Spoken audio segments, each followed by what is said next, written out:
Hola, buenos días otra vez a mi clase de español. Este es episodio 15, episode 15. Y vamos a escuchar y escuchar y escribir. So we're going to we're going to listen, escuchar y escribir. We're going to write. We're going to listen and we're going to write. Bueno. So, guys, this is our word mat for describing hair and eyes, and I have actually changed this slightly, and a copy of this is available using the link below this video, and I've added some other language that I think might be useful, which I'd left out of the first version of this. All of the English is alongside the Spanish, so you don't need me to explain much. I have added hasta los hombros, and notice, look, we've got two H's in this, hasta hombros, and you do not hear an H in Spanish. So if you're saying hasta los hombros, that's going to sound terrible. H's are silent. Now, hombros are shoulders. Hombros are shoulders. That's this word here. And hasta, we've already seen hasta.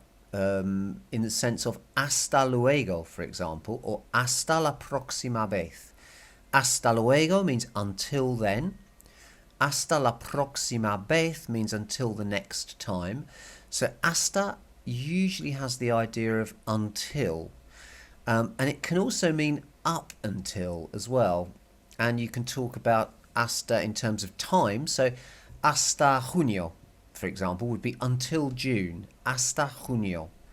Or you could say hasta Londres.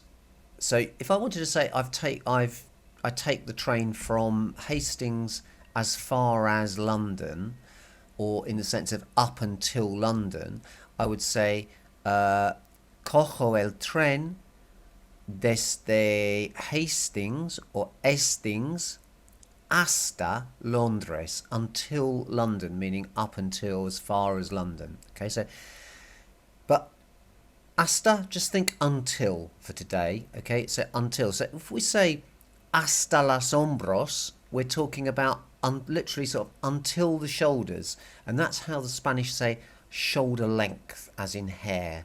So if I wanted to say I've got shoulder length hair, I would say, well, here we go. It's up here, isn't it? Tengo el pelo es hair, tengo el pelo hasta los hombros,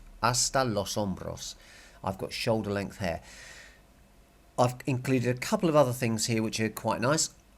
Pecas are freckles, patillas are sideburns. Now, sideburns are those things that your dads might have which come down to about here, down the side, hence the name. So sideburns. The other thing that I've put on here that I didn't before is the word cabello. Now, cabello, not to be confused with the word for a horse or a guinea pig, which are cobaya, guinea pig, and caballo. I get confused myself. Caballo is a horse with an A where we've got an E here. Caballo, horse. And cabello is hair, but specifically as in hair on the head. On the head. Okay, so it wouldn't be hair more generally. It's your hair on your head, your hairstyle, if you like. And both are used equally. So cabello and pelo can both be used to talk about the hair on your head. Okay? And the way we do it is we say tengo el pelo, and then a description of the hair from, colour, style, length, and all the rest of it. If we want to say I have a moustache, it's just tengo bigote. I have a beard, tengo barba. You could say tengo gafas, I have glasses. It would be fine, but if you want to say I wear glasses, it's llevo gafas. And the double L in Spanish, if you want to keep it simple, is like a Y sound, so it would be llevo or llevo gafas. if you want to sound a little bit more Spanishy, it's this kind of gentle sort of, you go to say j, but it's very gentle. So it will be llevo, llevo gafas. It's really quite subtle. Llevo gafas, or patillas, patillas. It's like a j, but not quite. Patillas. Llevo gafas. Okay. So if you want to talk about hair, I have short hair. Tengo el pelo corto, for example. Tengo el pelo corto. If you want to talk about eyes, so this literally means I have the hair short. That's how they say it. If you want to say I have blue eyes, it will be tengo los ojos azules. I have the eyes blue. It's all back to front in Spanish, with the adjective coming after the thing it's describing. So here we don't say short hair, we say the hair short. We don't say blonde hair in Spanish, we say, and blonde is rubio, we say el pelo rubio, the hair blonde, and so on. Okay, and that's generally the case in Spanish. Yep, I think that's about it. Now, I will put a link to this slide underneath the video in description. This has got less colour on it because this is dark shaded and all the rest of it. It cost you a fortune in ink to print that, but this version is cheaper. It's mainly white with a couple of bits of shading, so that's the one I'll post up for you. It's got the same information as the slide we just looked at. Now, a quick sort of off at a tangent, not quite related to what we're doing, but something that it's useful to know but not essential, and that is the alfabeto en español. Alfabeto en español. So here are some slides which tell you how you say the letters in Spanish. So, in English we'd say A, B, C, D, E, F, G, H, I, J. In Spanish, a little bit trickier. Let me just move myself to one side here. Okay, so it goes A, B, C, D, A. And notice it's that same A sound throughout. So A, well not A, but A, B, C, D, A, F, A. And this CH in inverted commas is the same sound as the word loch in Scottish, meaning a lake. So we all know Loch Ness, and we might know Loch Lomond as well, two very famous Scottish lakes. So that CH with the inverted commas round it is telling you that that's pronounced H. So this will be G. Okay, so we've got A, B, C, D, E, F, A, G, H for H, H, E. And again, what's this one? You've got CH in inverted commas. It's going to be Jota, Jota for J. Notice this has got a CH in it, but they're not in inverted commas, and it's just a ch sound. H, H, G, H, E, Jota. Okay? Again, A, B, C, D, E, F, A, G, H, E, Jota. And it's tricky. The G and the J I find personally difficult because you want to, when you say hey like that, it sounds like that should be the J, doesn't it? Maybe. But the hey is the G and Jota is J.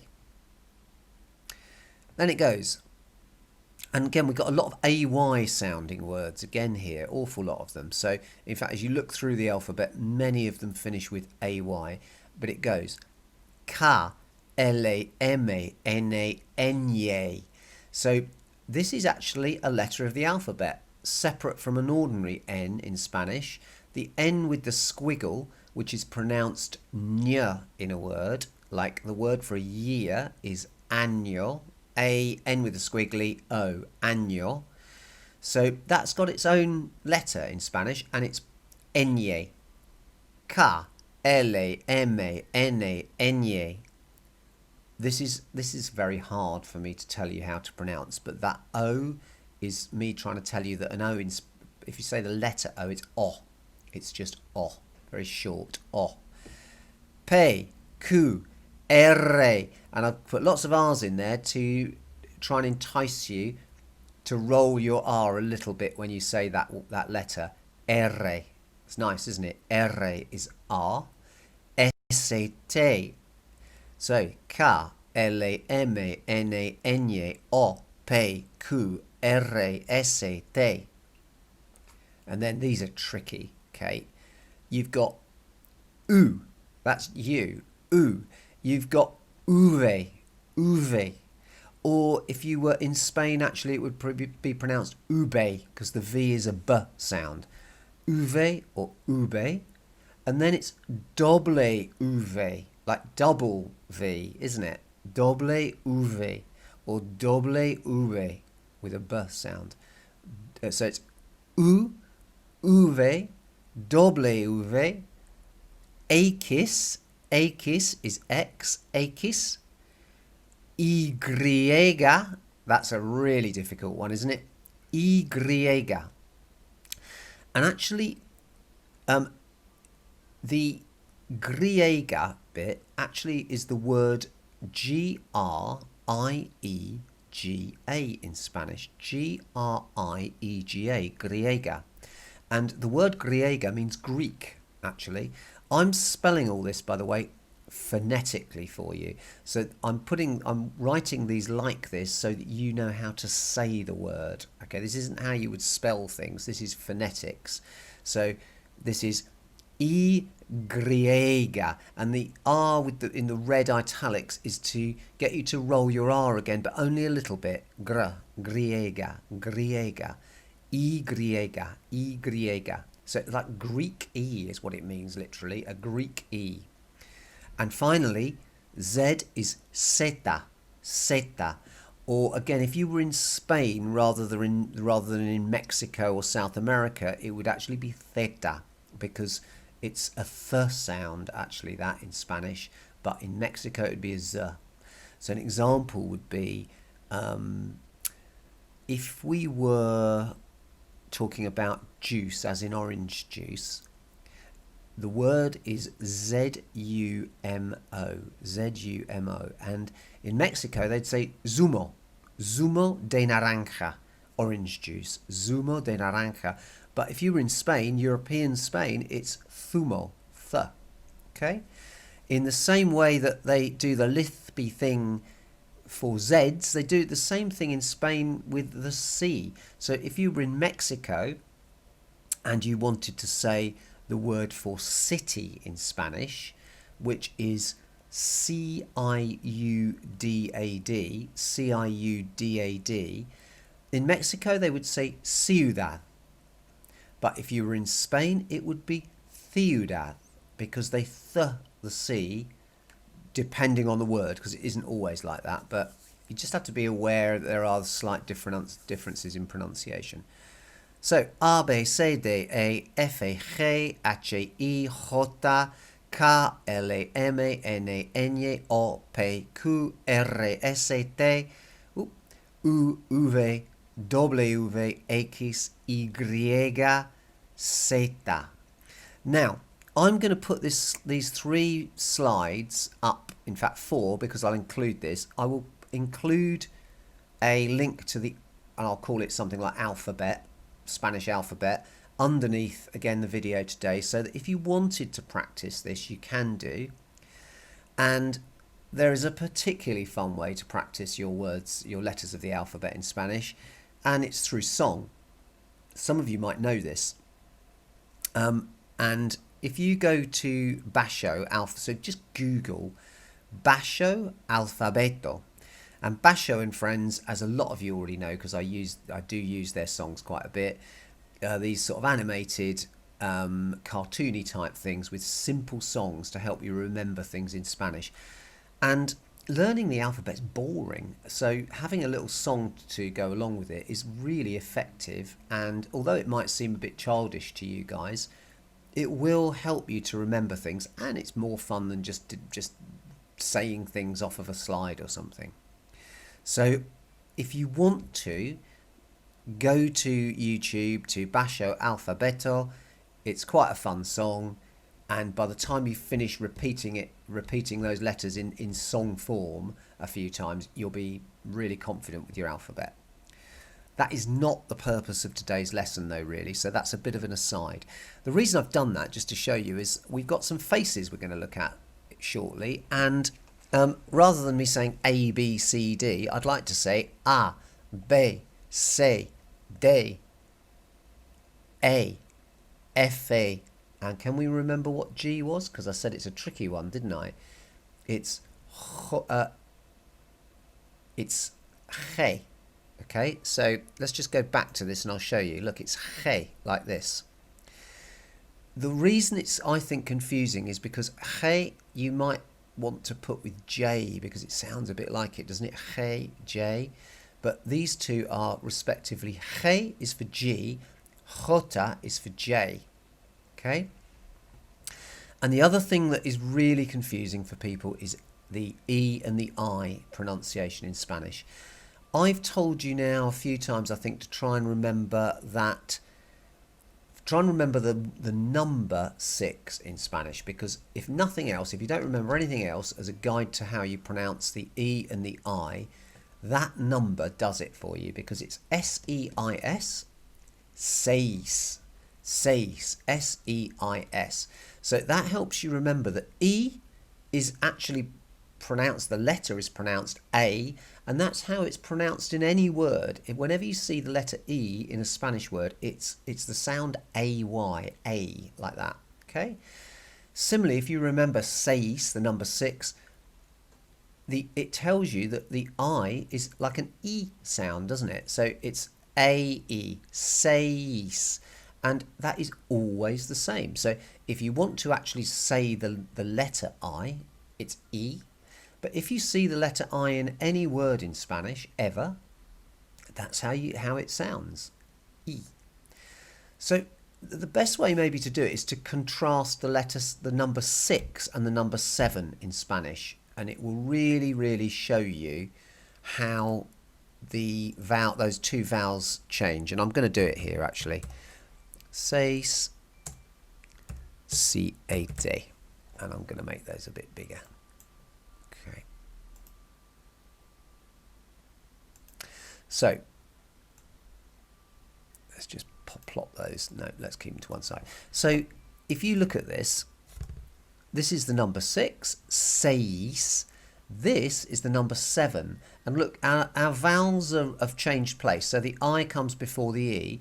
Now, if you think I is pronounced like an E sound and the E is pronounced like an AY, A, if this is seis, then this is pronounced siete, siete, because you've got an E on the end as well, which sounds, you hear it. So, look, that's the AY on the end, siete, okay? So those two numbers are worth remembering to make it clear in your mind how you pronounce the E and the I in Spanish, because it's counterintuitive. And counterintuitive means that it's the opposite to how you think it's going to be. That's what counterintuitive means, because intuition is all about gut feeling, isn't it? You know, my intuition tells me that it's going to rain today, for example. I've got a gut feeling. So if something is counterintuitive, it means it goes against your gut feeling. And your gut feeling would tell you that this letter is E, wouldn't it?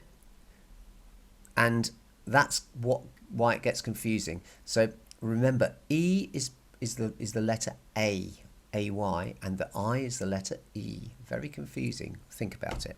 Okay.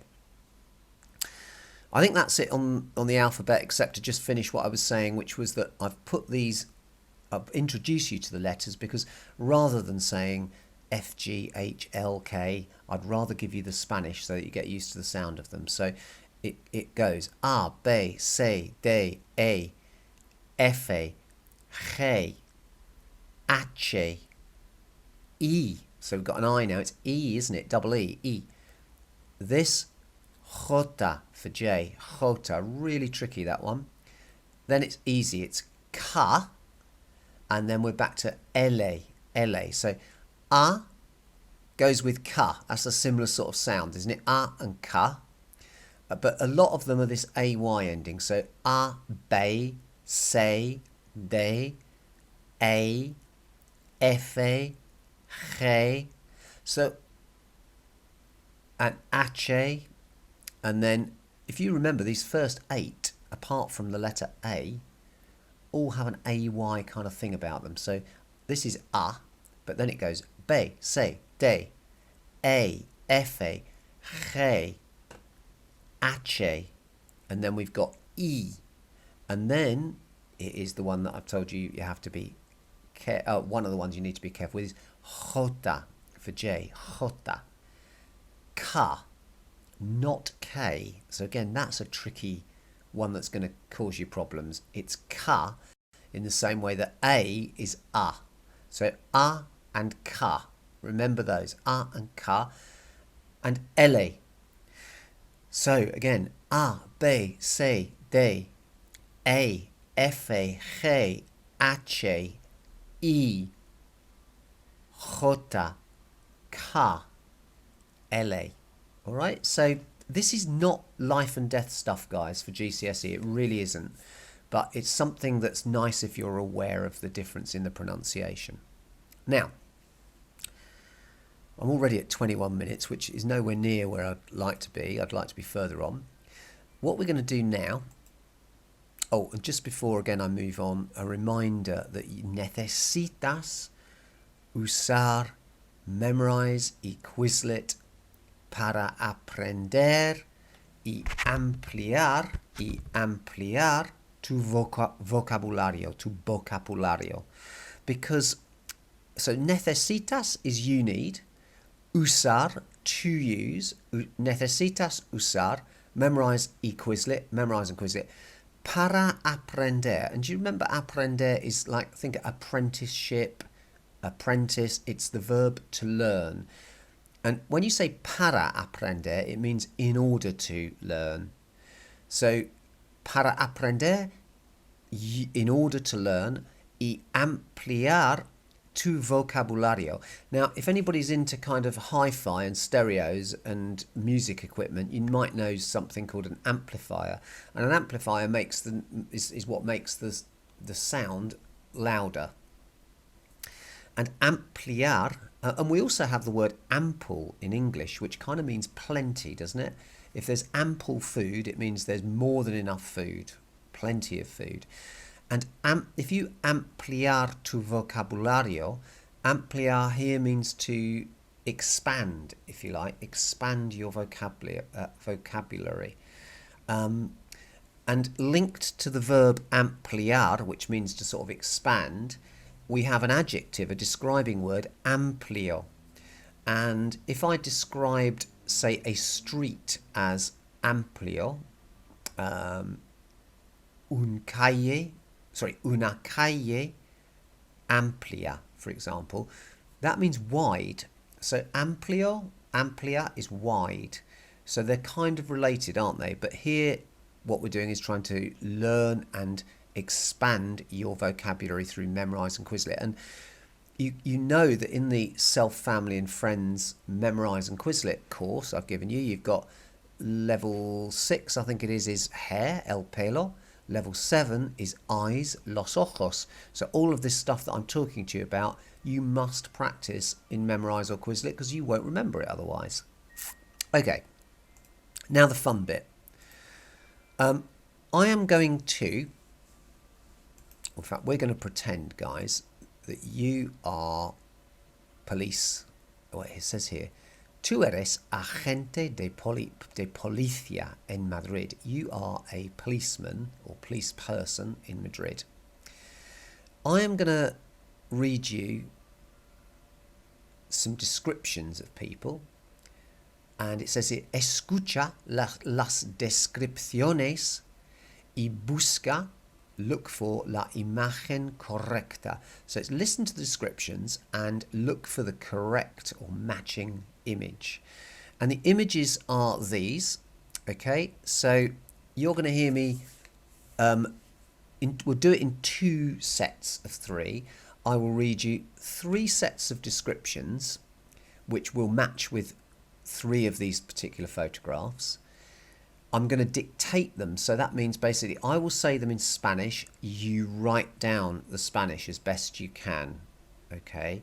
So I will dictate them in Spanish slowly, you write them, so you're going to need a pen and some paper, un bolígrafo y papel, okay? And then when you've written the 3 descriptions down, I will display those descriptions in Spanish so you can check what you've written down and how accurate your Spanish is. And then I will put this slide up and you can work out which person goes with each of your descriptions. It's fun, I promise. So, escuchar, listen. Tú eres agente de policía. And again, look how important these accents are to telling you how you pronounce the word. So it is not policía, for example. It is not policía, and it is not policía. It is policia. Look, there's an accent on that I which tells you you hit the word on that I. So it's policia. That's how that's pronounced. Now, I'm going to leave this slide up and you're going to listen. You're going to have a pen in your hand and you're going to write down what you hear me say. Okay? I will, if you need to pause it and get a pen and paper, that's fine. Okay, here we go. Description number 1, numero uno. So you are the police person, policewoman or policeman. Imagine I'm phoning in with 3 descriptions of people and you've got to write down what you hear. Okay, so tengo el pelo corto. So this is description number 1, and I'll say these several times over for you. So tengo el pelo corto. So you need to be writing as you listen. Tengo, and you're writing in Spanish, okay, not in English. Tengo el pelo corto.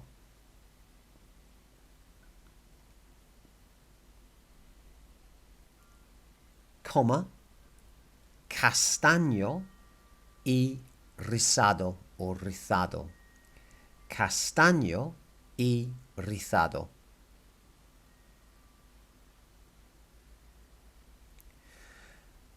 Guys, I probably should have said this at the beginning because if you really need to, you could have that hair and eyes word mat in front of you while I'm dictating this.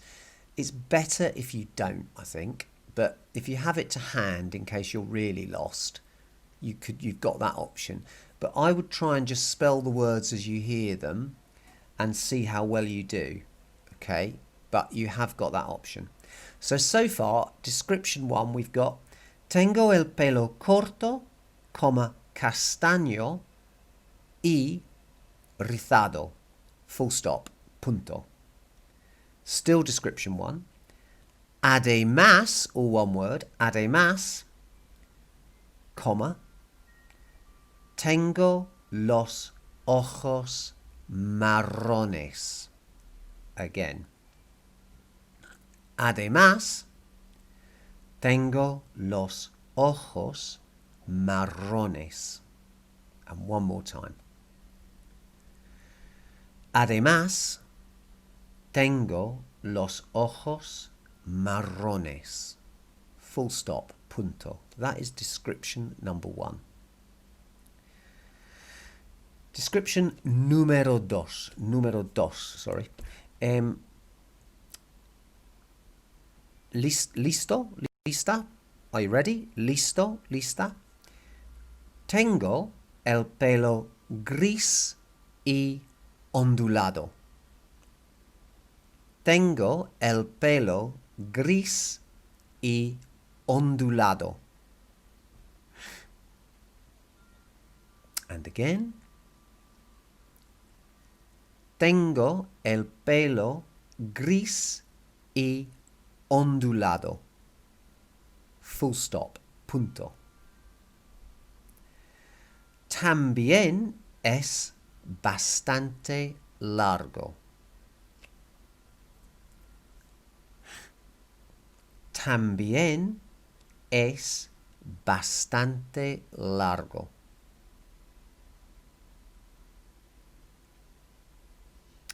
And one last time.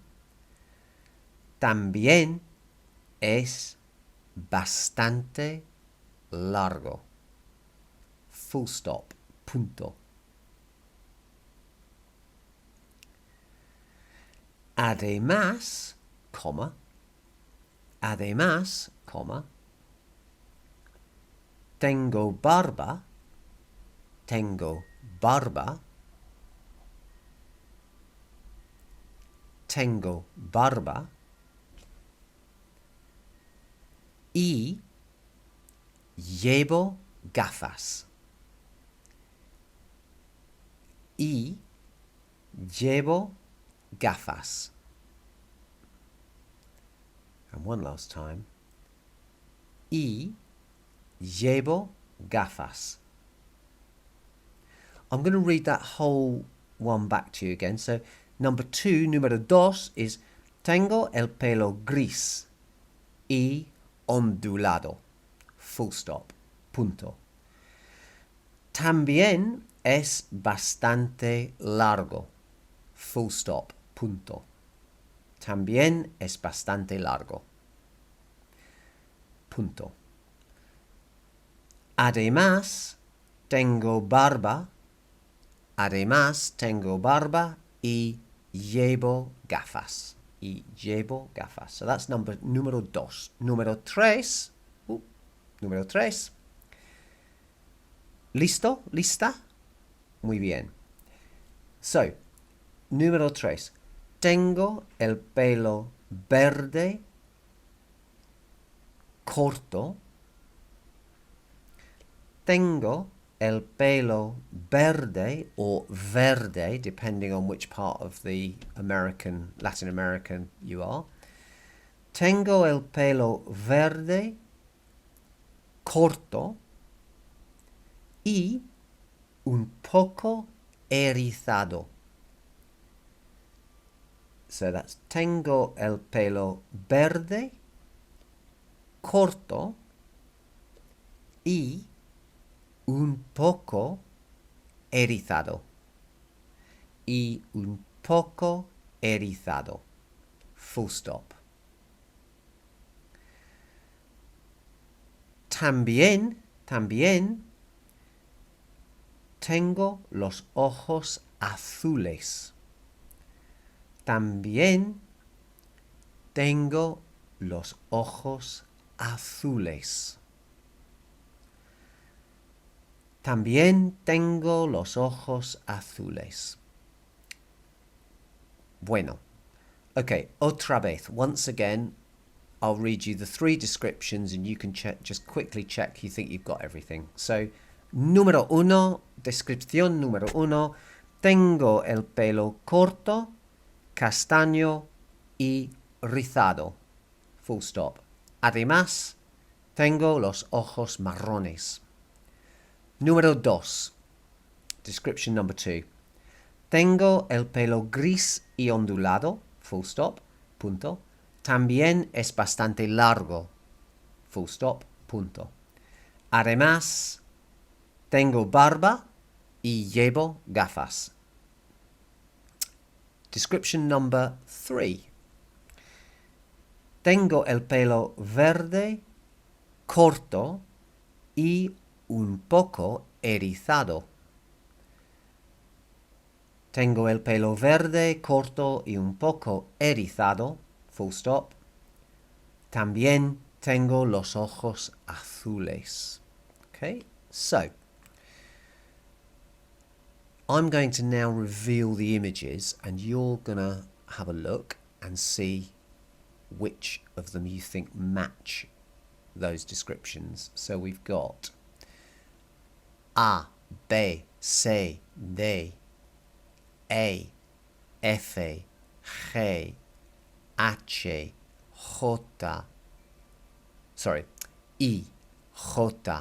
K, L. So you're going to write down the 3 letters of the people that you think match those 3 descriptions that I've given you, and we can see how good a detective you would make. Obviously, at this stage, probably best to pause the video.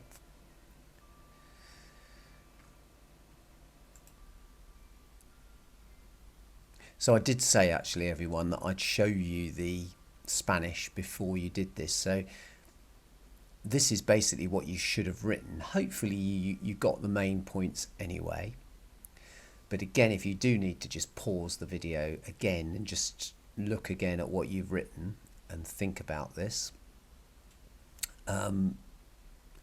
What you should have had is for description number 1 here. Tengo el pelo corto, castaño y rizado. Además tengo los ojos marrones. Is I. Este tío aquí. This guy here. Okay? Este hombre. El pelo corto. He's got short hair. Castaño, brown hair. Rizado, curly. It's curly-ish. Además, in addition, is además. Tengo los ojos marrones. And actually, guys, looking at this, I'm not sure whether that's completely right because they could be grey. It's not very easy to tell. But I have brown eyes. Tengo los ojos marrones. Next one, description number 2 is Tengo el pelo gris y ondulado. I have grey, wavy hair. Ondulado is like our word undulating in English. Means wavy. También es bastante largo. In addition, también is like also or as well. So also it is bastante largo, quite long. And remember, largo is a false friend. It looks like it should mean large, but it actually means long in Spanish, largo. So be careful with that. Además tengo barba y llevo gafas. So he says, in addition, además, I have a beard and I wear glasses. You should have got this guy, ca. So we've got I and ca, I and k. Finally, tengo el pelo verde o verde, corto y un poco erizado. I have the hair green, short and a bit spiky. También, also, tengo los ojos azules. I have blue eyes. You should have had this lady here. So that was se or the, C. So we'll do this one more time, 3 more descriptions. If you don't want to do this right now, you could always come back to it. But now we know how this works, we can perhaps make this a little bit quicker. And if I go back and I put up my little agente de policía, my little slide here, and you get your pen and your paper poised, okay? You will listen to me saying the 3 descriptions, write them down as best you can, and then we'll try and get you guys to sort out which picture matches. Okay, away we go. Description número 1, number 1, is Tengo el pelo castaño, liso y largo. And I'll generally say these things 3 times. Tengo el pelo castaño, liso y largo. And again. Tengo el pelo castaño, liso y largo. Okay, so that's the first bit of number 1.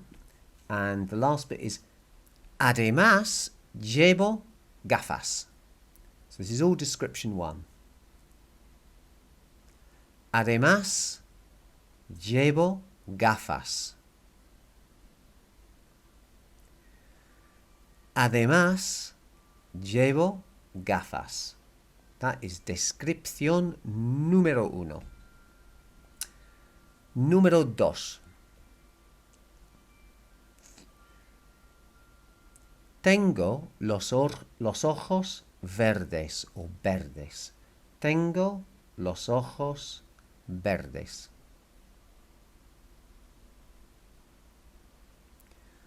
Again, otra vez. Tengo los ojos verdes o verdes. Full stop, punto. Tengo el pelo rubio y liso.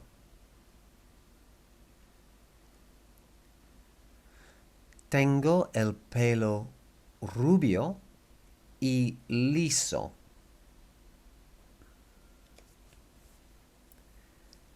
Tengo el pelo rubio y liso. And then the last little bit of description, number 2. Hasta los hombros. Hasta los hombros. And there's 2 words in that little phrase that have an H at the beginning of them. I'll give you that much. Hasta los hombros. Full stop. I will read that whole thing again actually to you. So it's number 2 is tengo los ojos verdes or verdes. Full stop. Tengo el pelo rubio y liso hasta los hombros. Okay, that's number 2. Número 3. Number 3, número 3. Tengo el pelo negro, largo y rizado.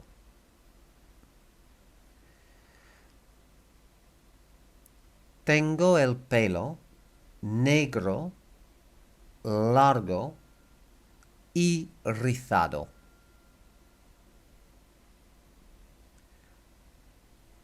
Otra vez.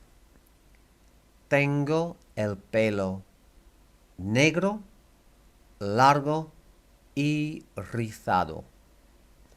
Full stop. Tengo también los ojos grises. Tengo también los ojos grises.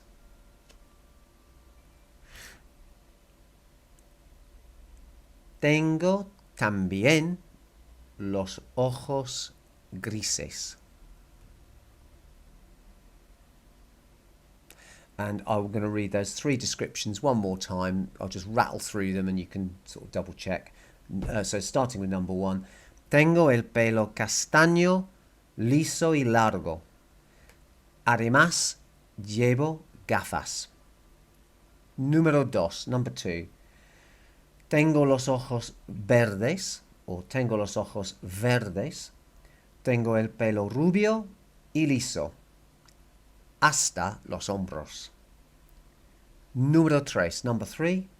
Tengo el pelo negro, largo y rizado. Full stop. Tengo también los ojos grises. Tengo también los ojos grises. Okay, that's your 3 descriptions. Okay, so here are those 3 descriptions written out for you. So again, if you want to pause the video and just check your Spanish, you can do. Otherwise, I'm just going to crack on. So you are choosing, you're looking at your descriptions and you are going to be choosing, from this lot. So there is your rogues gallery of possible suspects. Looking at your descriptions, which letters correspond to the descriptions that you've written down. So pause me when you think you've worked it out, unpause me and we'll correct together.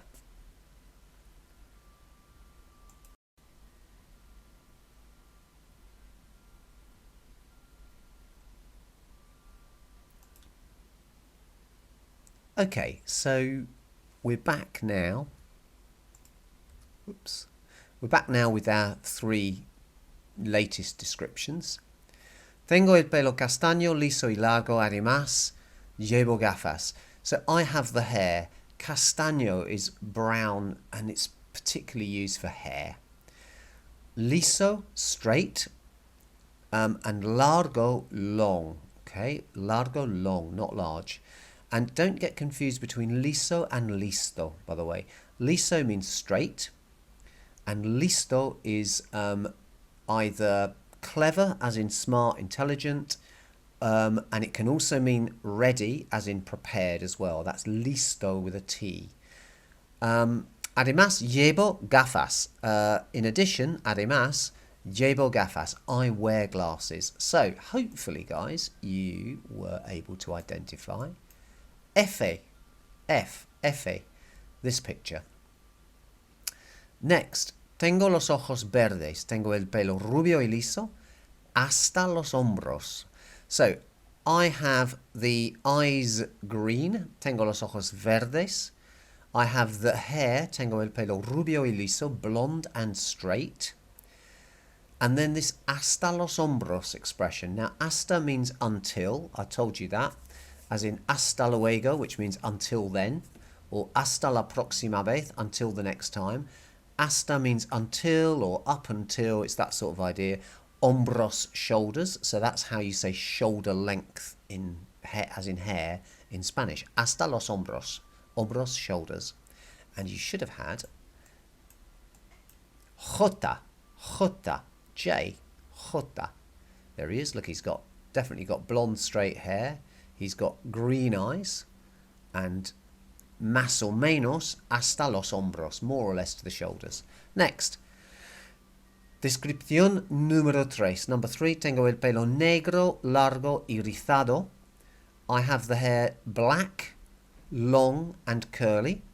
Tengo también los ojos grises. I have also the eyes green. Okay, so you should have identified B, this chap here. So well done, guys, if you got... Yes, so well done, guys, if you got that right. I was slightly distracted by the appearance of my wife behind me, but I think we're pretty much there with that today. So only you can decide whether you think you would make a good agente de policía en España. Muy bien, entonces, hasta luego, hasta la próxima vez. Until then, until the next time, adios.